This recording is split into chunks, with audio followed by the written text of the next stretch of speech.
I wish to speak in support of the Credit Reporting Amendment Bill of 2015. This bill proposes to amend the Principal Act, which is the Credit Reporting Act of 2010.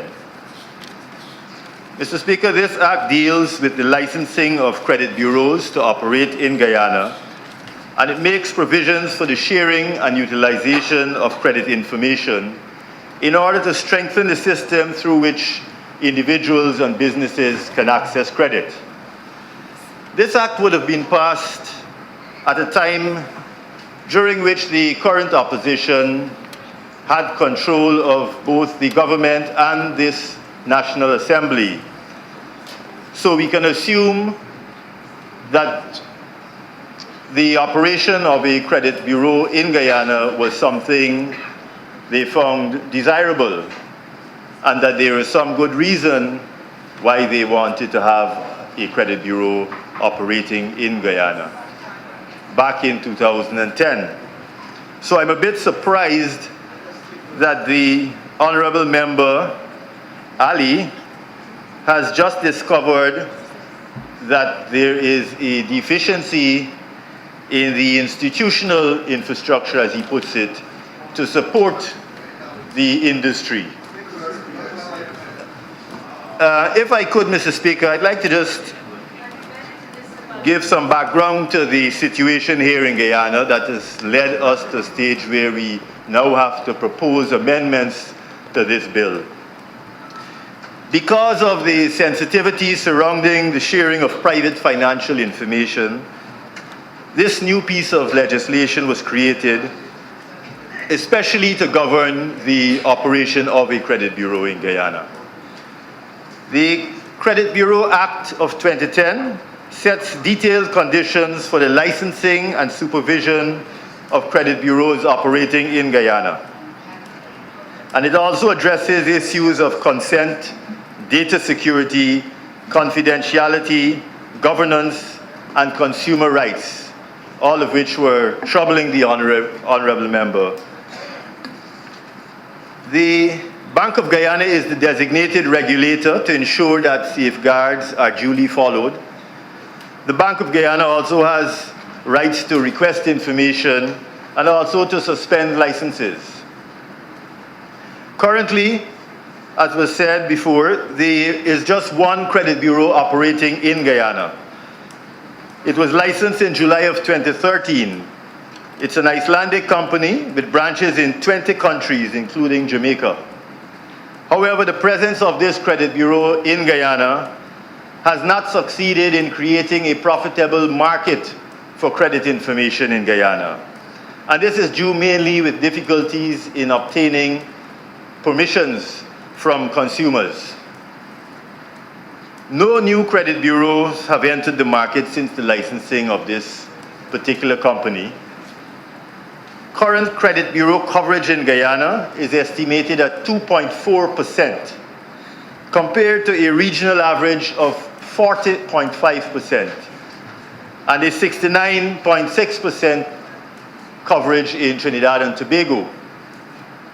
In the World Bank Doing Business Index, Guyana's rank of 167 out of 189 countries surveyed for access to credit makes this one of the hardest countries to get credit in the world. And that also has contributed to our overall ranking of 137th place out of 189 countries in the world. Our 2.4% coverage is not enough to score even a single point on the Doing Business Index. So we get 0 points for access to credit. Unfortunately, the Doing Business Index has become one of the key indicators for potential investors. And whether we like it or not, it is of critical importance that we improve our ranking on that index. Having a functioning credit bureau operating in Guyana will allow for better risk assessment and provide a sound basis for decision-making on providing credit to businesses. And to that extent, it will go a long way towards addressing the issue of access to credit in Guyana. Unfortunately, the company is unable to continue providing credit reporting services in Guyana because the information that it requires to perform its functions is not being provided by the lenders.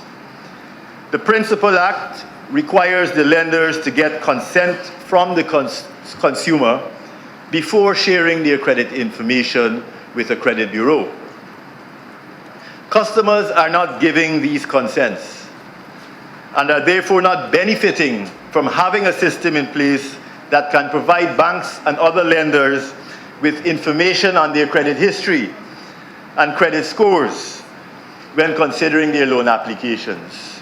So in other words, if you have a good credit history, if you've paid all your loans, if you pay your utility bills, you cannot be rewarded with a credit score that is being used by the banking system in Guyana when considering your loan application. In short, the system is not working in Guyana, and we are in danger of having our first credit bureau close shop and go home. If that happens, it will send all the wrong signals about Guyana and about our economy. A critical industry that works in most countries of the world cannot work in Guyana. This is not a message that we want floating around the world.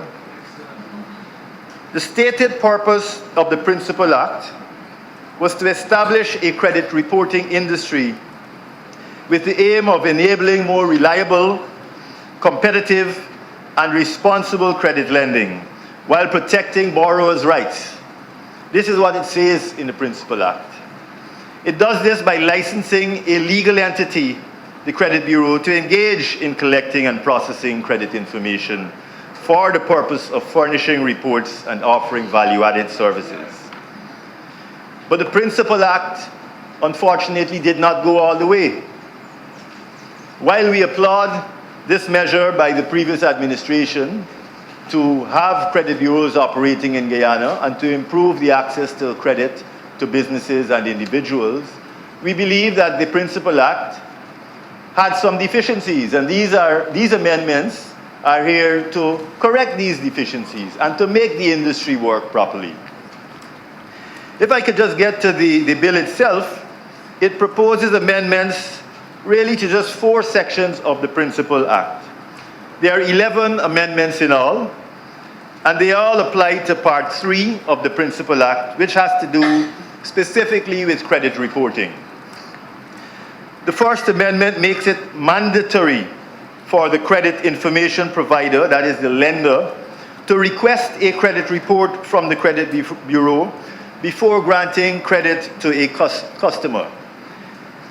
This means that if you go to the bank for a loan, that bank must request a credit report in order to assess the risk of lending to you. Again, if you have an established good credit history, this can benefit you. It is to your advantage and to our advantage, because I assume most of us pay our bills and have a decent credit history. It is to our advantage to have this credit bureau functioning effectively in our economy. The second amendment makes it mandatory for the credit information provider to share credit information on all persons to whom they extend credit facilities. So this ensures that the Credit Bureau gets the information that it needs to provide the service that it does. The third amendment makes it mandatory for public sources from which the Credit Bureau may collect data or information to make this information available to the Credit Bureau. The fourth amendment is a punctuation, so it makes way for the fifth amendment. The fifth amendment adds utility companies to that list of public sources mandated to share information with the Credit Bureau. Again, if you pay your bills and you have a good track record, it is to your advantage to have that being used when considering your credit. The Sixth Amendment makes it mandatory for a credit information provider to share credit information collected on consumers without their consent. The Seventh Amendment requires the credit provider to obtain written consent from the consumer before making a request to the credit bureau for information on that consumer. Mr. Speaker, that is one of the safeguards that these amendments create. Because even though it mandates the credit providers to share consumer credit information with the credit bureau without the consent of the consumer, it requires the consent of the consumer for the credit bureau to share that information with the bank or the lender. So the consumer's information is not being shared willy-nilly all over the place. It is protected under the amendments that are proposed in this bill. The Eighth Amendment removes the requirement for consumer consent for their credit information to be shared by the credit provider to the credit bureau. And that needs to be taken in conjunction with the Seventh Amendment to really understand what it means. The Ninth Amendment simply redirects the penalty to the amended section of the Act so that requesting credit information on a consumer without that consumer's consent becomes the offense that is punishable in the Principal Act by a fine of $1 million. The 10th Amendment places the onus on the credit information provider to verify the accuracy of the information it provides to the credit bureau. And where it cannot do so, the amendment specifies a time frame in which it shall write to the Bank of Guyana, the regulator, and provide reasons why it is unable to verify the information. And the final amendment compels the credit provider to abide by the directions given to it by the governor of the Bank of Guyana in relation to the verification of information provided as described in the previous amendment. And in a nutshell, they are intended to give life to an industry that is about to expire, and expire before it has had a chance to make its contribution to our economy. Without these amendments, Mr. Speaker, there will be no credit bureau.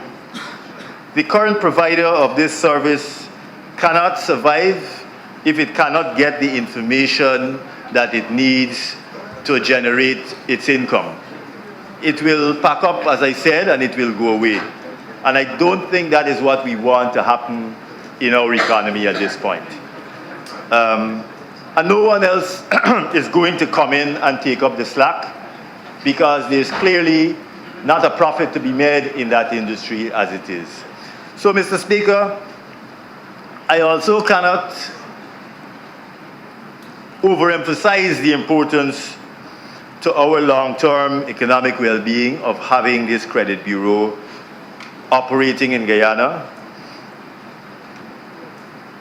We are dependent for our economic development on being able to provide credit to fund investments in Guyana. And this will help us do so because it will, as I said before, allow the lenders to better assess the risk of providing that credit. In closing, Mr. Speaker, our government understands the importance of having functional systems and institutions, and is therefore not prepared to sit back and watch this industry collapse. It does strengthen the credit information industry, and I support this bill. Thank you very much. First, let me thank all the speakers for a spirited debate, ventilating a range of issues, germane and tangential. You'll forgive me sometimes, Mr. Speaker, if I lost it. I kept hearing we support the amendments and a number of arguments that seem to be the antithesis to that support, so to speak. But I value support, and I want to believe that the support at the end of the day is being given in good faith. I wish to reiterate that this was a forward-looking bill that was presented by the then government. I started out by congratulating them. But like any bill or anything, there is scope for review to determine performance. And the reality is that there's almost zero performance post-implementation of this act. And a careful analysis of the reasons for quote-unquote failure, together with developments since this act has been put in place, has led us to these amendments, simple amendments, I would think, simple amendments that will strengthen the legislation and strengthen the implementation. We tried a thing, to be quite honest, where before other more developed states and so on perhaps knew better, and we should have learned from them. At the very time when we were putting in our act, I believe Jamaica also was about that time putting in their act. Since then, Jamaica has moved on. There are 3 bureaus in Jamaica throughout the island, and I think they're considering another one at the moment. We have 1 bureau that has invested over $1 million US since they started its operations, that is limping along. And the credit reporting system that this act was meant to see put in place is nowhere near to becoming a reality. I said we tried a thing. We went voluntary, that the credit providers will voluntarily report to the bureau, that the consumers will agree voluntarily for the information being uploaded. But it hasn't worked. It hasn't worked. Where we went voluntary, Jamaica at the same time went mandatory. And the results can be seen. This bill will mandate credit information providers like the banks and so on. They must upload the information to the credit bureau. On the other hand, they will require the consent of the consumer, and that consent has to be given in writing. So if you go to courts for a credit on a refrigerator, not a blender, a refrigerator, they will provide you with a slip that you sign. You're not forced to sign it. You don't have to sign it.